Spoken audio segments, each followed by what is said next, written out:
Mga kasinag, ayan pala si Bagwis. Ayan si Bagwis ay taas ng nyug. Hindi siya makakuha ng komportable na mapagtutulugan niya kasi malakas ang hangin. Ayan si Bagwis mga kasinag, ayun. Ayan nga ang pinoproblema ko mga kasinag, wala akong kulungan sa kanya. Kaya ano, plano ko pa naman sana ikulong siya pag ganitong malakas ang hangin, ang panahon. Kaya sa mga susunod na araw mga kasinag, gagawa ako ng kulungan niya para pag mas lakas ang hangin, masama ang panahon, ikukulong ko muna siya. Kanina pa yung sige ang huni mga kasinag, kala ko kung napapano siya, hindi siya makakuha ng komportabling pagtutulugan niya kasi lahat ng palapa, lahat ng hinahapon niya umuuga. Tingnan natin dito mga kasinag kung makakaano na siya dyan, tulog ng komportable. Yan, ayan siya. Bantayan natin mga kasinag kung makakuha na siya ng komportableng tutulugan niya. Huni pa rin siya ng huni.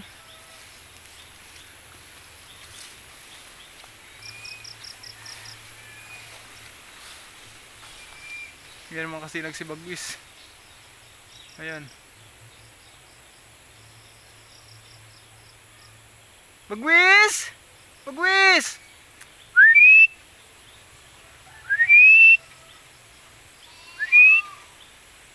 Sana magkalmada naman para makaano ng komportabling tutulugan si Bagwis, makahanap.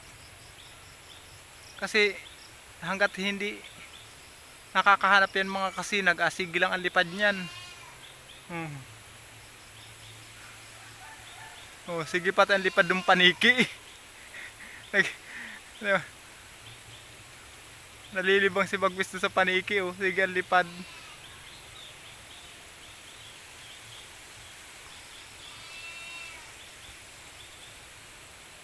Malabo na pag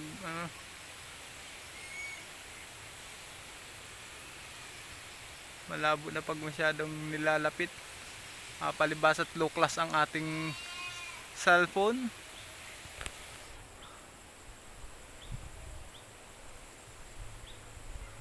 Baka dyan ay matulog mga kasinag, kasi medyo gumagabi naman, medyo komportable na siya dyan. Kaso ang hangin mga kasinag, tingnan nyo daw ang mga hangin. Malakas kasi mga kasinag ang bugso ng habagat dito sa amin. Yan. Baka dyan na yan matulog. Pag dyan siya natulog mga kasinag, medyo safe naman siya dyan, kasi hindi ganong mataas yung puno, mababa naman. Yan. Pero mahirap din namang akyatin. Saka medyo malapit lang yan dito sa aming bahay. Kaya kada gabi, yan si Bagwis, tinitingnan ko. Bago ako matulog, tinitingnan ko. Yan saan daw pupunta yan? Yan. Wala talaga siya makita ang komportabling anuhan niya kapag tutulugan.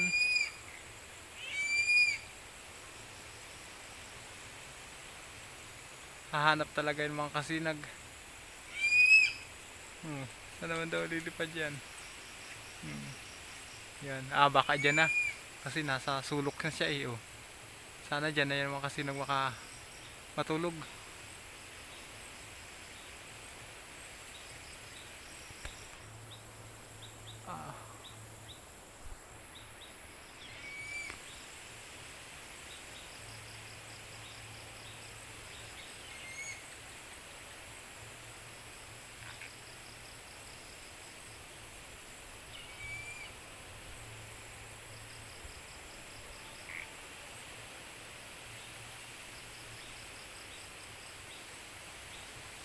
Abang-abangan natin mga kasinag, kung dyan na talaga siya tutulog.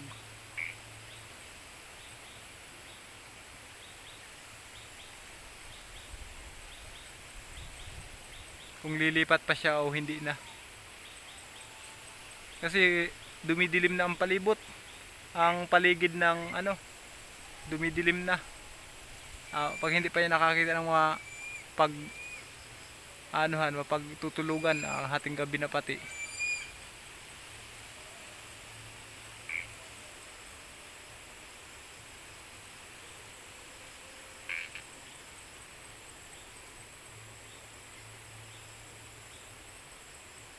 Ayan naman kasi nag-aba, komportable na siya dyan.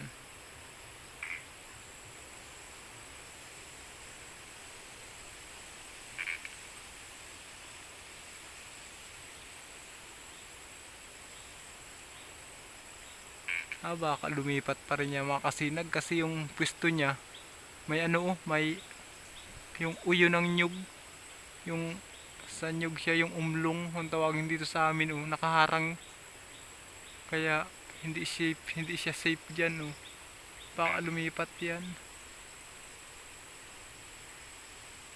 Abang-abang natin mga kasinag kung saan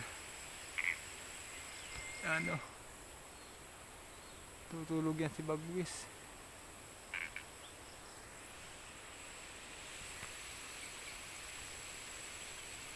Ayan si Bagwis yan mga kasinag, may nakaharang sa kanya, kaya baka humanap pa yan ng mapag pipistuhan ng komportable siya. Nalilibang siyang tingnan yung mga paniki.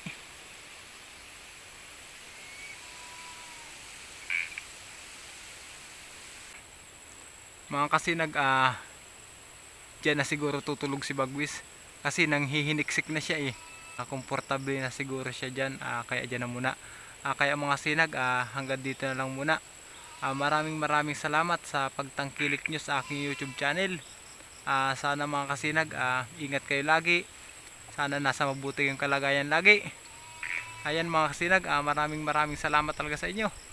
Thank you so much. Hanggang dito na lang.